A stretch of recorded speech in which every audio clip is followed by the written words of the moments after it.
Saturday was our first work day for the volunteers. We're in here cleaning out trash, basically. We filled one dumpster already. It is another Habitat for Humanity project in Delaware, but this time the customer is Family Promise, a group dedicated to ending family homelessness. We've kind of chosen Family Promise as a partner family, so to speak, and we're helping to get them into this home so that they can start serving homeless families here in Delaware County. It is a unique partnership that's getting rid of an eyesore among the historic homes of Winter Street. We knew they had their finger on the pulse of homes for sale and properties in Delaware, and we looked high and low for something that would be a good fit. We're going to begin with tearing out the plaster. I mean, this whole building's going to be stripped down to the studs. With a budget of $200,000, new flooring and walls are going in, as well as office space for Family Promise staff.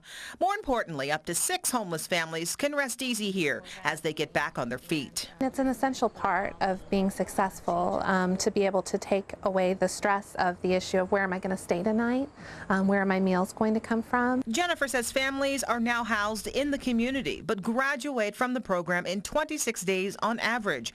During their stay, they look for jobs, work on their education, and find new permanent homes. I attempted to talk to families living here along Winter Street about the Family Promise house. Most people were not home, but we were able to talk to one couple who's been living here since the late 40s. They tell us they're happy to see that the house is finally getting renovated, but they do have some reservations about its purpose.